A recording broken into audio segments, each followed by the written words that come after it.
என் பேர் Loki. Welcome back. நாம் இப்போ பார்க்க போகிறது god level assassin I am the shadow.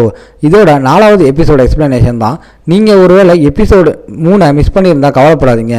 கீழே டிஸ்கிரிப்ஷனில் லிங்க் இருக்குது, அதை பார்த்துட்டு வாங்க. நம்ம வீடியோஸ் பிடிச்சிருந்தா அந்த லைக் பட்டனை தட்டிட்டு நம்ம சேனலை சப்ஸ்கிரைப் பண்ணி சப்போர்ட் பண்ணுங்கள். உங்கள் ஃப்ரெண்ட்ஸுக்கும் இந்த வீடியோவை ஷேர் பண்ணுங்கள். சரி வாங்க கதைக்குள்ளே போகலாம்.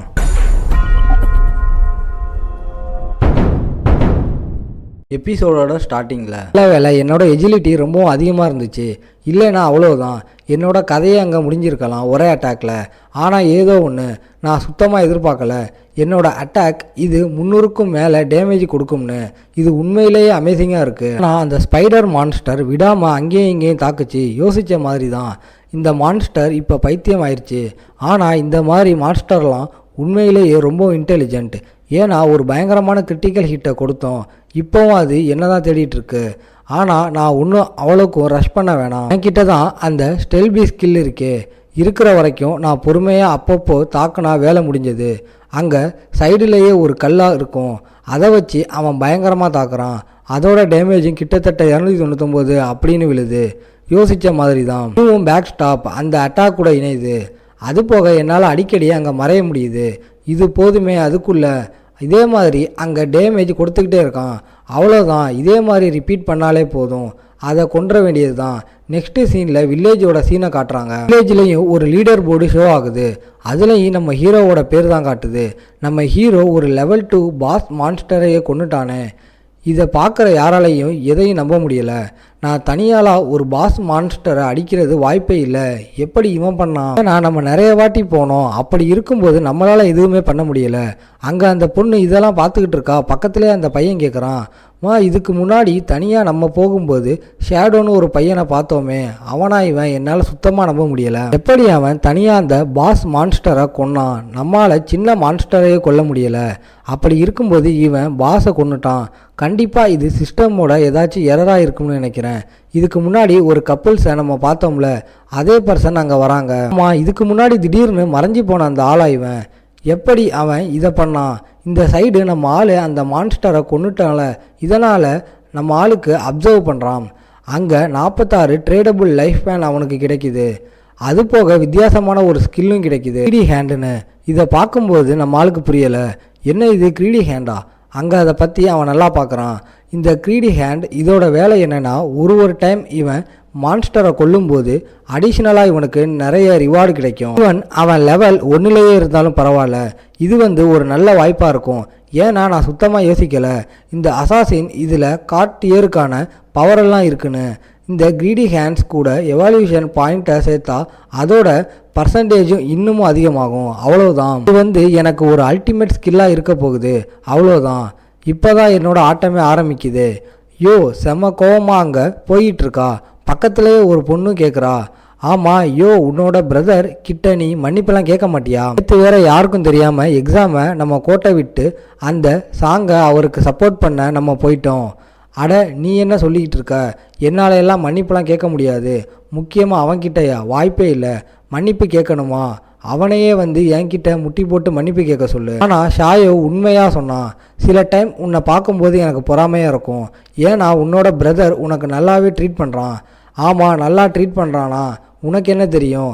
எனக்கு தான் தெரியும். அவன் உண்மையிலேயே பைத்தியக்காரன். ஏன்னா நான் அதை பண்ண போனால் இதை பண்ணாத அதை பண்ணாதன்னு சொல்லுவான். அதனாலேயே அவனை எனக்கு சுத்தமாக பிடிக்காது. அவன்லாம் எனக்கு பிரதரே இல்லை. எனக்கு பிரதர் ஷாங் இருக்காரு, அவரே எனக்கு போதும். அது சரி ஷாயு, உன்னோட முகத்தில் அப்படி என்ன ஆச்சு? அது ஒன்றும் இல்லை, நான் கீழே விழுந்துட்டேன். நெக்ஸ்ட் சீனில் அந்த பொண்ணு உள்ளே பார்க்குறா. ஒரே கூட்டமாக இருக்குது. அந்த இடத்துல ஒரு பையன் இருக்கான். அவன் அப்படியே மயங்கி போய் கிடக்கிறான். நல்லா உத்து பார்க்கும்போது ஆள் மறைஞ்சி போயிட்டு அங்கே வராமல் தெரியும். ஆமாம், அந்த பையனுக்கு என்ன ஆகுது? அவன் திடீர்னுட்டு வரான். என்ன கதை இது தெரியலை. இந்த மாதிரி கொஞ்ச நாள் தூங்கணும் அப்படின்னு அவர் சொன்னார். சரி தூங்க தானே போகிறாரு அப்படின்னு சொல்லி நாங்களும் விட்டுட்டோம். ஆனால் திரும்பி பார்த்தா அவர் இந்த மாதிரி திடீர்னு வராரு. என்ன கதைன்னே புரியல. அது ஒன்றும் இல்லாமல் இன்டர்நெட்டில் இந்த மாதிரி ஏகப்பட்ட கேஸ் இருக்குது. திடீர்னுட்டு பாதி மறைகிற மாதிரியும் பாதி வர மாதிரி நிறையவே விஷயம் நடக்குதான். இதெல்லாம் பார்த்த உடனே அந்த ஃப்ரெண்டுக்காரிக்கு ரொம்ப பயமாகுது. இதனால் அவ சொல்கிறா, நான் எதுக்கும் என்னோட வீட்டுக்கு கால் பண்ணி சொல்லிடுறேன்ப்பா, நீ உன்னோட பிரதர்கிட்ட சொல்கிறது நல்ல விஷயமா இருக்கும். என்னால் எல்லாம் பிரதர்கிட்ட சொல்ல முடியாது, வா இப்போ போகலாம், அவன் எங்கேயாச்சும் போய் செத்து தொலையிட்டோம், எனக்கு அப்போ தான் நிம்மதியாக இருக்கும். சீனில் நம்ம ஹீரோவை காட்டுறாங்க. ஹீரோவோட கிரீடி ஹேண்ட் அதை எவல்யூஷன் ஆக்கி கோல்டு லெவலுக்கு அவன் கொண்டு வந்துட்டான். இப்போ அதோட லூட் பர்சன்டேஜ் கிட்டத்தட்ட 70% ஆகிடுச்சு. அந்த இடத்துல ஹீரோவோட கை பயங்கரமாக க்ளோ ஆகுது. கிரீடி அவன் லெவல் 2க்கு கொண்டு வந்துட்டான். அவ்வளோதான், வெறும் ஒரு 3 எவல்யூஷன் பாயிண்ட்ஸ் கிடைச்சா போதும். அதுக்கப்புறம் இதை என்னால் 100% கொண்டு வர முடியும். அதுக்கப்புறம் எனக்கு ஏகப்பட்ட லூட் கிடைச்சிக்கிட்டே இருக்கும். இப்போதைக்கு வேர்ல்டு கவர்மெண்ட்டுக்கு இந்த கேமை பற்றியும் சுச்சுவேஷனை பற்றியும் தெரிய வந்திருக்கும். அதனால் கேமுக்குள்ளே ஏகப்பட்ட பேர் வருவாங்க. அதனால் இப்போயே நான் எல்லா விஷயத்தையும் ஆரம்பிக்கணும்னு நினைக்கிறேன். ஏன்னா கூடிய சீக்கிரத்தில் மக்களுக்கு நிறைய விஷயம் தெரிய வரப்போகுது. இந்த உலகத்தில் இருக்க ஸ்கில்ஸ், எக்யூப்மெண்ட்ஸ் எல்லாத்தையுமே ரியல் உலகத்துக்கு கொண்டு வர முடியும். அதனால் ரியலான உலகத்தில் ஏகப்பட்ட அழிவு உருவாக போகுது. ஆனால் நம்ம ரியலான உலகத்துக்கு வெப்பனையும் இல்லை ஸ்கில்ஸையும் நம்ம கொண்டு போகணும்னா கிட்டத்தட்ட அதுக்கு ஒரு 2 கண்டிஷன் இருக்குது. ஃபஸ்ட்டு கண்டிஷன், நீங்கள் லெவல் 10 ரீச் பண்ணணும். அது போக ட்ரேடபிள் லைஃப் பேண்ட் அது உங்ககிட்ட இருக்கணும். ஆனால் அதுக்குன்னு நான் சின்ன சின்ன மான்ஸ்டரையே கொண்டுகிட்டு இருந்தால் கண்டிப்பாக என்னால் அதை அடைய முடியாது. பெரிய பெரிய பாஸ் மான்ஸ்டருக்கு டக்குன்னு நான் கொல்லணும்னு நினைக்கிறேன். அங்கே போகிற வழியில் அப்படித்தான் சீக்கிரம் டாச் பண்ணு இப்படின்னு யாரோ ஒருத்தங்க கத்துறாங்க. என்னாச்சு, யாரோ ஒருத்தங்க சண்டை போடுறாங்களா என்ன? அந்த இடத்துக்கு நம்மால் வரான். ஒரு பிடெக்டர் அது பயங்கரமாக தாக்கிட்டு இருக்கு இன்னொருத்தனை. பரவாயில்ல, இங்கே ஒரு பிடெக்டர் இருக்கா, நல்ல டைமிங்காக இருக்குது. அட இரு, ஷீல்டோட சண்டை போடுற அந்த ஆள் அவன் வாங்குங்கிறவன்.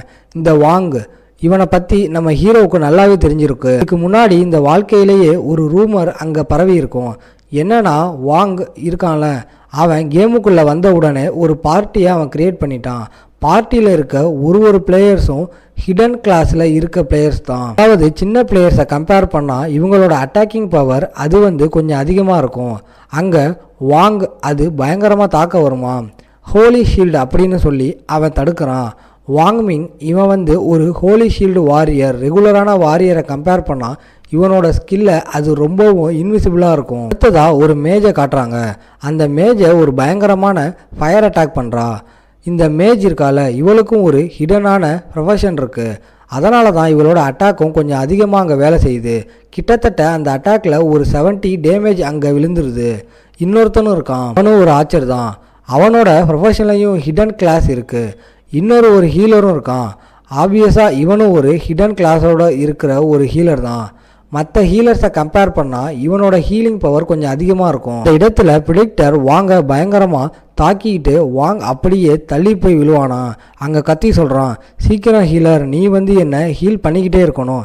ஏன்னா நம்ம தொடர்ந்து சண்டை போட்டால் மட்டும்தான் இதை நம்மளால் தோக்கடிக்க முடியும். அது வாங் என்ன யோசிக்கிறான், தொடர்ந்து சண்டை போட்டால் ஜெயிக்க முடியும் அப்படின்னு யோசிக்கிறானா. ஆனால் பாவம் அவனுக்கு தெரியலை, இவன் சண்டை போடுறது ஒரு வைல்டான இடம். இவங்க போடுற சண்டையில் கண்டிப்பாக வேறு விதமான மான்ஸ்டர்ஸும் இவங்களை தேடி வர வாய்ப்பு இருக்குது. சொல்லி வாயமுல்ல, அதுக்குள்ளே ஒரு வித்தியாசமான 2 மான்ஸ்டர்ஸ் அங்கே வருது. இதுங்களோட பேர் கொர்பட்டர். இதுங்களோட லெவலும் உங்கள் லெவல் 2ல் இருக்குது. இதுங்க ஆக்சுவலாக எப்படிப்பட்ட மான்ஸ்டர்ஸ்னால் இதால் லாங் ரேஞ்ச் அட்டாக் அங்கே பண்ண முடியும். இதை பார்க்குற இன்னொருத்தனும் சொல்கிறான். இதோட இந்த எபிசோட் முடியுது. உங்களை நான் அடுத்த எபிசோடில் பார்க்குறேன்.